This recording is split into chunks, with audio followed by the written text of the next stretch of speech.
नमस्कार, म अमिर बाबु खनाल। आज टोकियो स्थित रहेको कासाई रिन्काई पार्क घुम्ने अवसर प्राप्त भएको थियो। कलेजले हामीलाई उक्त पार्क घुम्न लगेको थियो।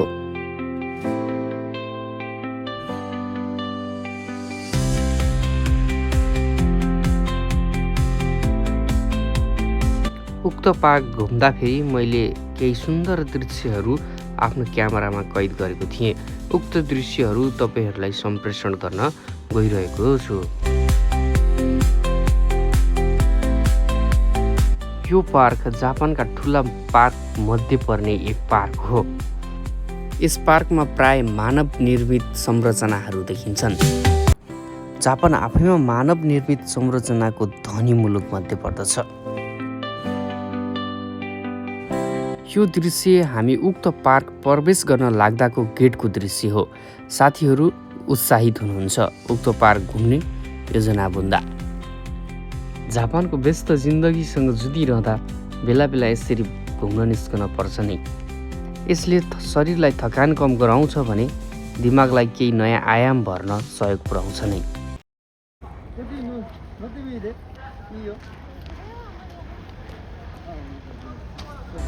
यस पार्कभित्र सबै कुराहरू आकर्षक छन्। तीमध्ये सबैभन्दा बढी आकर्षक यस पिङ रहेछ।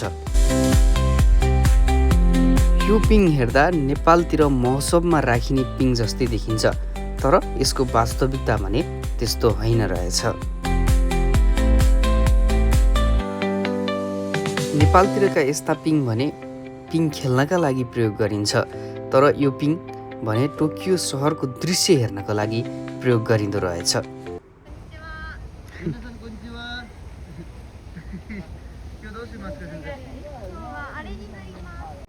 सम्पूर्ण साथीहरूको चाहना अनुसार सुरुमा हामी यस पिङ चढ्ने निर्णयमा पुग्दछौँ र माथिबाट हेर्दछौँ टोकियो सहरको दृश्य।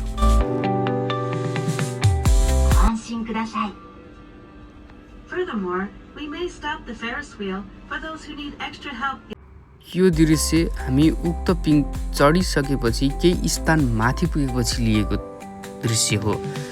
चढ्दै गर्दाको दृश्य भने मैले लिन भुलेछु।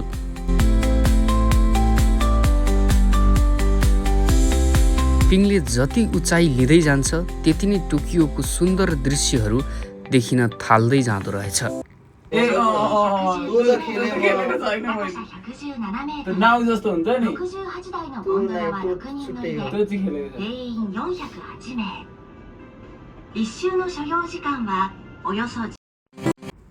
माथि उचाइबाट हेर्दा वास्तविक जापानको विकास अनुभूति गर्न पाइँदो रहेछ। जापान एक आफैमा विकसित देश हो। यसको विकासको प्रक्रिया हेर्दा अनौठो नै लाग्छ नै। राति त चल्दैन होला यो समुद्र यता ग्राउन्ड हो कि ground brackish ponds and vast forests in the bird sanctuary where we have been working to create a lush natural environment. पर समुद्रसम्मकै दृश्य प्रष्ट रूपमा देखिँदो रहेछ। समुद्रमाथि बनेका पुलहरू, बनाइएका व्यवस्थित संरचनाहरूले मनै लोभ्याउने र प्रश्न गर्दो रहेछ, मेरो देशमा पनि यस्तो कहिले हुन्छ।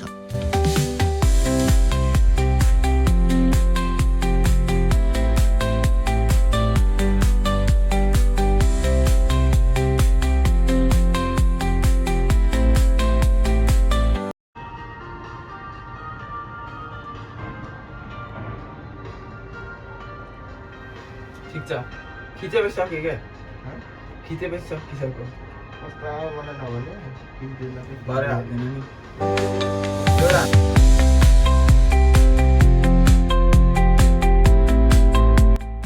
उचाइबाट भुइँतिर हेर्दा कहाली लाग्दो नै रहेछ, तर बाहिरको यो रमणीय दृश्य हेर्दा भने भुइँतिर हेर्दाको डरलाई बिर्साउने खालको दृश्य नै देख्दो रहेछ। त्यही कारणले यो पिङ प्रख्यात पनि होला। टोकियो सहर विश्वमा व्यस्त सहर र अत्याधिक जनसङ्ख्या बस्ने सहरको रूपमा पनि चिनिन्छ। यो त पुरै हेलिकप्टरबाट खिचे जस्तो पो हुँदो रहेछ त्यहाँ। हेलिकप्टर भ्यू आयो हल्ले त केटा के हो? हल्ले हामी के छैन लु। हामी यति बेला भने सबैभन्दा उच्चतम बिन्दुमा छौँ र यस बिन्दुबाट देखिने टोकियो सहरको यो रमणीय दृश्यको प्रत्यक्ष अनुभूति लिइरहेका छौँ। यसले मनलाई आनन्दित तुल्याएको छ। यो पिङको उचाइ 117 मिटर रहेछ र यो पिङले एक राउन्ड लाग्नका निम्ति 17 मिनट लाग्दो रहेछ। माथि उच्चतम बिन्दुमा पुगेपछि भने अर्को डिब्बामा रहेका साथीहरूलाई पनि देख्न सकिँदो रहेछ, नत्र अन्त भने देखिँदैन।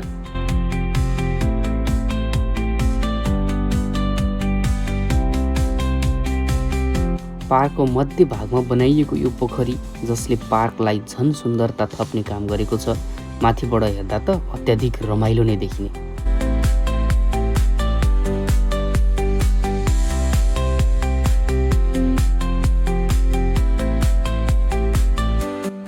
सत्र मिनट पार गरी अब भने हामी यस पिङबाट झर्ने तर्खरमा छौँ र यसपछि पार्कको विभिन्न अरू विषयवस्तुहरू पनि अवलोकन गर्ने प्रयास गर्दछौँ। अन्तिमसम्म हामीलाई हेरेर हामीलाई साथ दिनुहोला र तपाईँको प्रतिक्रियाको पनि हामीले अपेक्षा गर्दछौँ।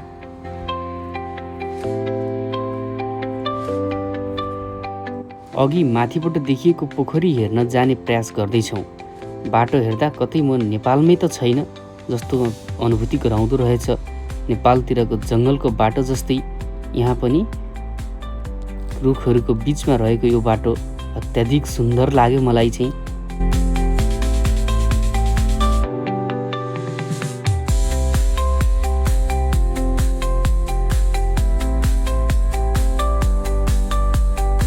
टोकियोको व्यस्त कोलाहल जिन्दगीबाट प्राकृतिक रूपमा बनेको यस्तो जङ्गलमा आइपुग्दा कतै म नेपालमै त छैन भन्ने अनुभूति गराउँदो रहेछ।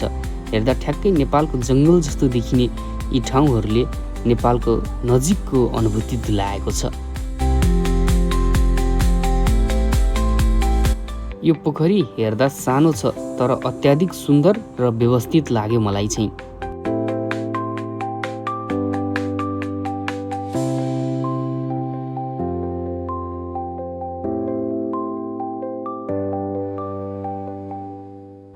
पोखरीभित्र खेलिरहेका माछाहरू जसले हामीलाई नजिकबाट स्वागत गरिरहेको अनुभूति दिलाउँछ।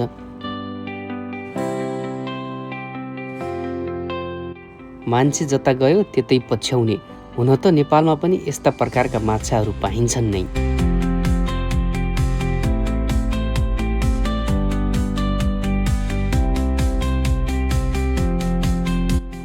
पानीभित्र खेलिरहेका यी चराहरू यिनीहरू पानी बाहिर पनि बस्न सक्छन् र पानी भित्र पनि। यसले हामीलाई जुनसुकै परिस्थितिमा पनि कसरी बाँच्न सक्नुपर्छ भन्ने पाठ सिकाएको छ जस्तो लाग्छ मलाई चाहिँ। माछा र चराहरू एकै ठाउँमा खेलेको बसेको देख्न सकिन्छ। यसले हामीहरू एक आपसमा कसरी मिल्नुपर्छ भन्ने पाठ सिकाउँछ जस्तो पनि लाग्छ मलाई।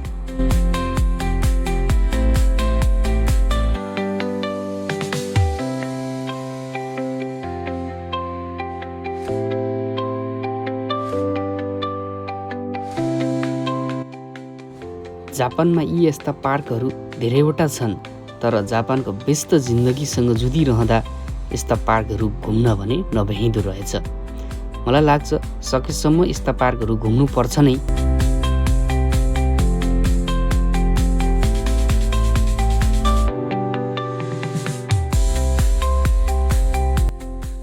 सुनसान ठाउँ तर व्यवस्थित र आकर्षित, हो हल्ला मन नपराउनेहरूका लागि यस्तो ठाउँ अत्याधिक मन पर्न सक्छ।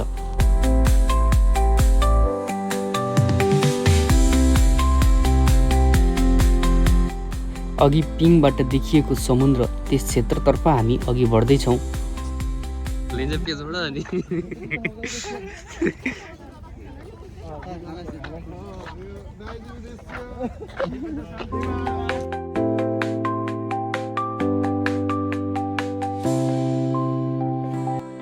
सल्लाका रुखहरू नेपालका डाँडातिर पनि प्रशस्त पाइन्छ।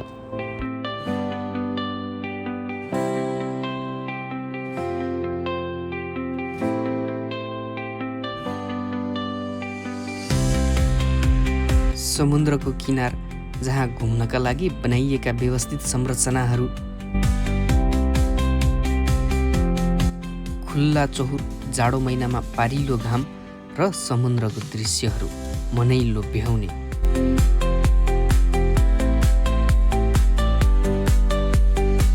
ढुङ्गाको संरचना हेर्दा आकर्षक। नेपालतिर पनि बनाउने हो भने ढुङ्गा प्रशस्त रूपमा पाइन्छ।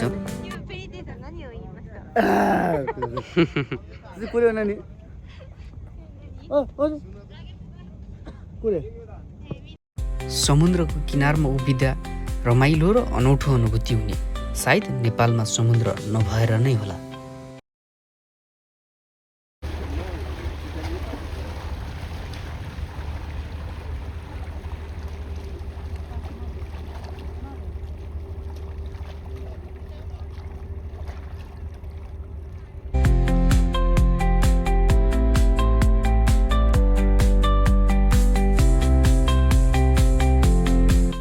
यस क्षेत्रमा सानसाना जहाज पनि चल्दो रहेछ।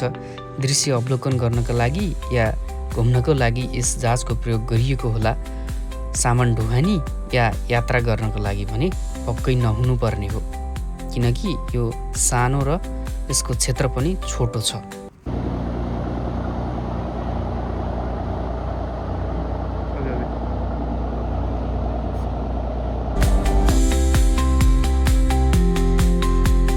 उहाँ हामीलाई घुमाउन ल्याउनु भएको शिक्षिका, जापानिज भाषामा सेन्से।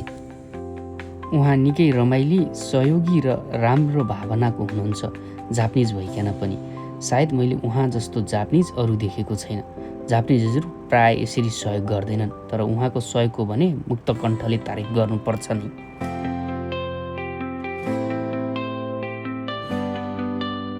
त्यसपछि हामी लाग्यौँ यस पार्कको आकर्षकको केन्द्र सङ्ग्रहालय, जहाँ जीवित माछाहरूको विभिन्न प्रजाति पाइन्छ।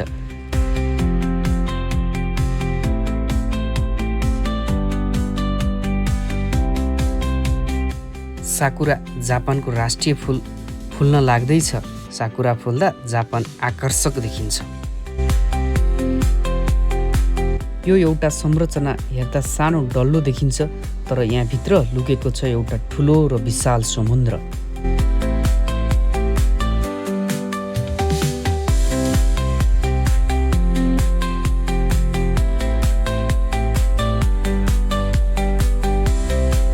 हामी त्यही संरचनाभित्र छिर्ने प्रयास गर्दैछौँ र हेर्नेछौँ यहाँको दृश्यहरू।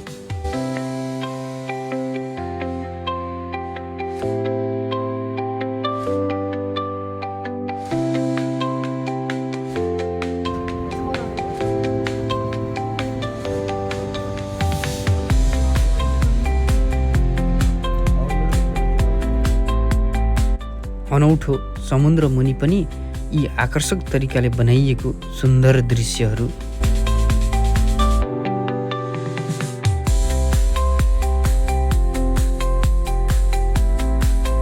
यहाँ विभिन्न प्रजातिका धेरै खाले माछाहरू राखिएको छ। माछाको विषयमा अध्ययन गर्नेहरूका लागि त यो एउटा विश्वविद्यालय नै हो।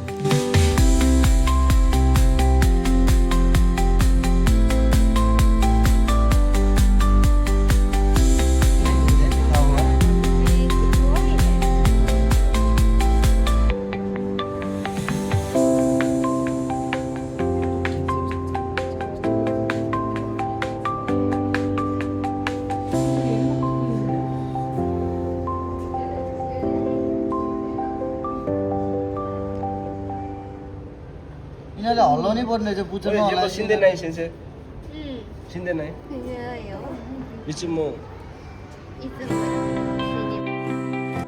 जुन माछा जस्तो ठाउँमा बस्छन् त्यस्तै संरचना बनाएर राखिएको।